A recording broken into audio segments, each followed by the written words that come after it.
അഭിഷേക് ശർമ്മ വെറുമൊരു സ്ലോഗറാണെന്ന ഞാനടക്കമുള്ള വിമർശകരുടെ തലക്കിട്ടൊരു കൊട്ടുകൊട്ടി അയാൾ ആ ഓറഞ്ച് ക്യാപ്പ് എടുത്ത് തലയിൽ വെക്കുന്നുണ്ട്.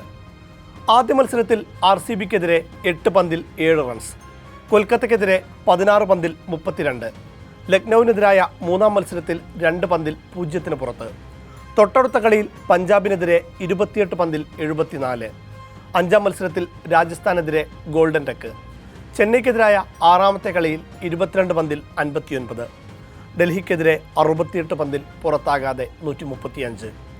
ഇവിടെ 2 മോഡേയുള്ളൂ. ഒന്നുകിൽ 0 മോഡ്, അല്ലെങ്കിൽ തൂക്ക് മോഡ്. തൂക്കെന്ന് വെച്ചാൽ പുതിയ പിള്ളേരൊക്കെ പറയും പോലെ ഇജ്ജാതി തൂക്കിയടി. അഭിഷേകിനെ വീഴ്ത്തണമെങ്കിൽ ആദ്യ ഓവറിൽ തന്നെ പിടികൂടണം. ഇല്ലെങ്കിൽ പിന്നെ ആര് വന്ന് പന്തെറിഞ്ഞിട്ടും കാര്യമില്ല. എല്ലാവരെയും ബൗണ്ടറി ലൈനിൽ നിന്ന് പൊക്കി വരാനേ നേരം കാണൂ. രാജീവ് ഗാന്ധി സ്റ്റേഡിയത്തിലെ ഹൈദരാബാദ് ഇന്നിംഗ്സിൻ്റെ 15-ാം ഓവർ നിതീഷ് റാണയാണ് പന്തെറിയുന്നത്. 45 പന്തിൽ 92 റൺസുമായി അഭിഷേക് ശർമ്മയാണ് സ്ട്രൈക്ക് എൻഡിലുള്ളത്. നിതീഷിൻ്റെ തലയ്ക്ക് മുകളിലൂടെ അഭിഷേക പന്തിനെ യാത്രയാക്കി. വ്യക്തിഗത സ്കോർ അപ്പോൾ 98. 5 ഓവറിലേറെ ഇപ്പോഴും ബാക്കിയുണ്ട്. സേഫായി സെഞ്ചുറി അടിച്ച് പിന്നെ ഗിയർ ഷിഫ്റ്റ് ചെയ്യാം. പക്ഷേ അയാളുടെ പേര് അഭിഷേക് ശർമ്മ എന്നാണ്. തൊട്ടടുത്തത് ഒരു ഷോർട്ട് ബോൾ ആയിരുന്നു. സ്ക്വയർ ലെഗിന് മുകളിലൂടെ അതും സിക്സർ. 90കളിൽ നിന്ന് തുടരെ 2 സിക്സ് അടിച്ച് സെഞ്ചുറി. 3 വിരൽ മടക്കി തൻ്റെ സ്വതസിദ്ധമായ സെലിബ്രേഷനല്ല അഭിഷേക് നടത്തിയത്. 2 കൈയും കെട്ടി നിന്ന് ഡഗ് ഔട്ടിലേക്ക് നോക്കി ഒന്ന് പുഞ്ചിരിച്ചു. പിന്നീട് തൻ്റെ പതിവ് സെലിബ്രേഷനും അഭിഷേക് നടത്തി.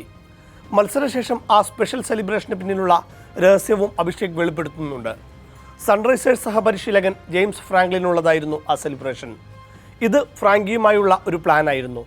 ഞാൻ 20 ഓവർ മുഴുവനായും ക്രീസിലുണ്ടാകണമെന്ന് അദ്ദേഹം ആഗ്രഹം പ്രകടിപ്പിച്ചു. എൻ്റെ കരിയറിൽ ആദ്യമായാണ് ഞാൻ 20 ഓവർ മുഴുവനായും ബാറ്റ് ചെയ്യുന്നത്.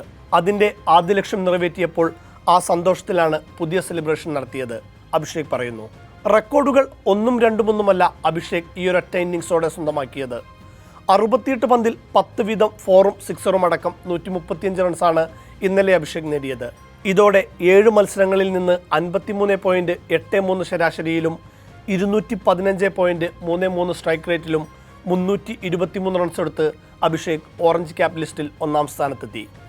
IPLൽ 50-ൽ താഴെ പന്ത് നേരിട്ട് 2 സെഞ്ചുറികൾ നേടുന്ന ആദ്യത്തെ ഇന്ത്യൻ താരം അഭിഷേക് ശർമ്മയാണ്. ഒറ്റ ഇന്നിംഗ്സിൽ 10 സിക്സർ 2 തവണ പറത്തിയ മറ്റൊരു ഇന്ത്യൻ താരവുമില്ല.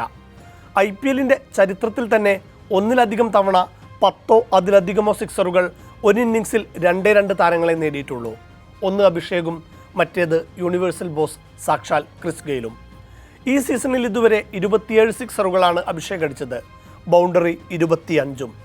അഭിഷേകിന് ബൗണ്ടറിയേക്കാൾ എളുപ്പവും ഇഷ്ടവും സിക്സറുകളാണ്. IPLലെ ഏറ്റവും ഉയർന്ന 5 വ്യക്തിഗത സ്കോറിൽ 2ഉം അഭിയുടെ പേരിലാണ്. ഇതിലുള്ള ഏക ഇന്ത്യക്കാരനും അഭിഷേക് തന്നെയാണ്. ആൻഡ് മോറോവർ ഇത്രയൊക്കെ അക്രമം കാണിച്ചു കൂട്ടിയിട്ടും അയാൾക്ക് 25 വയസ്സ് മാത്രമാണ് പ്രായം. ബാക്കിയുള്ള റെക്കോർഡുകളെല്ലാം തൂക്കാൻ കാലം എത്ര മുന്നിൽ കിടക്കുന്നു ഇനിയും. ടീം ഇന്ത്യയെ സംബന്ധിച്ചും ഫുൾ പോസിറ്റീവാണ് കാര്യങ്ങൾ. 4 സെഞ്ചുറികളാണ് ഇതുവരെ IPLൽ പിറന്നത്.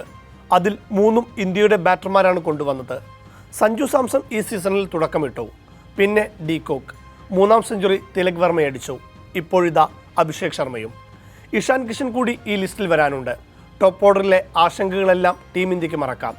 വൈഭവ് സൂര്യവംശിയും യശസ്വി ജയ്സ്വാളും പ്രഭ് സിമ്രാനും അടക്കമുള്ള യുവതാരങ്ങൾ കാത്തിരിപ്പുണ്ട്. അഭിഷേകിൻ്റെയും ക്ലാസിൻ്റെയും എല്ലാം വെടിക്കെട്ടിനൊപ്പം തന്നെ ഡൽഹി ക്യാപ്റ്റൻ അക്സർ പട്ടേൽ എടുത്ത ചില തീരുമാനങ്ങളും ക്യാപിറ്റൽസിൻ്റെ തോൽവിഭാരം കൂട്ടിയെന്ന് പറയേണ്ടി വരും.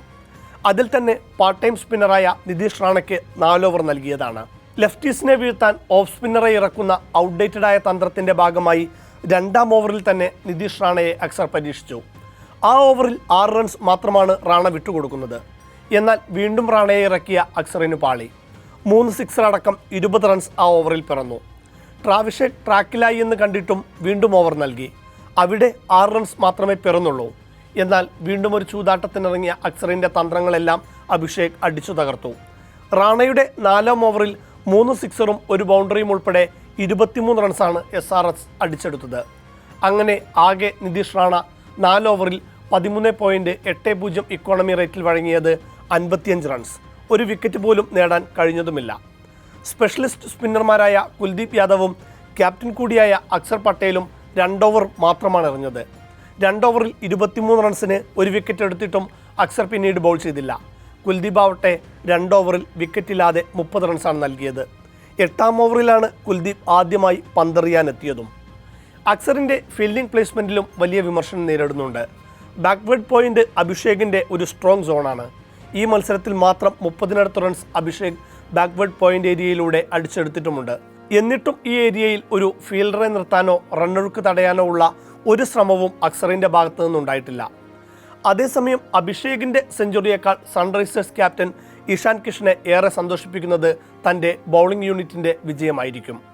സീസണിന് മുമ്പ് ബൗളിംഗ് യൂണിറ്റിൻ്റെ ഡെപ്തിനെക്കുറിച്ച് ഏറെ ആശങ്കകൾ ഉണ്ടായിരുന്ന ടീമായിരുന്നു ഹൈദരാബാദ്. ബാറ്റിങ്ങിൽ ടോപ്പ് ഓർഡർ മുതൽ ഫിനിഷർ റോളിൽ വരെ ബിഗ് ഹിറ്റർമാരുള്ള ടീമിൽ പേരും പെരുമയുമുള്ള എക്സ്പീരിയൻസ്ഡായ ബൗളർമാരുടെ അഭാവം വലിയ തിരിച്ചടിയാകുമെന്നായിരുന്നു വിലയിരുത്തൽ. ക്യാപ്റ്റൻ കൂടിയായ പാറ്റ് കമ്മിൻസ് തുടക്കത്തിലില്ലാത്തതും ആ വിമർശനത്തിന് മൂർച്ച കൂട്ടി. എന്നാൽ ഓരോ മത്സരം കഴിയുന്തോറും ഇഷാന്റെ ടീമിൽ ഓരോ മാച്ച് വിന്നർ ബൗളർമാരായി. ജസ്പ്രീത് ബുംറയും ഹേസൽവുഡും ആയുധം വെച്ച് കീഴടങ്ങിയ വൈഭവിൻ്റെ രാജസ്ഥാനെതിരെ ഇഷാന്റെ ആയുധം അരങ്ങേറ്റക്കാരായ പ്രഫുൽ ഹിൻഗയും സാക്കിബ് ഹുസൈനുമായിരുന്നു. ചെന്നൈക്കും ഡൽഹിക്കുമെതിരെ ഇഷാൻ മലിംഗയും. 2 മത്സരത്തിൽ നിന്നായി പിഴുതത് 7 വിക്കറ്റ്. എക്സ് ഫാക്ടറായി ഹർഷ് ദുബെ. ഇനി കമ്മിൻസ് കൂടിയെത്തിയാൽ ഓറഞ്ച് ആർമി ഡബിൾ ഓക്കെ.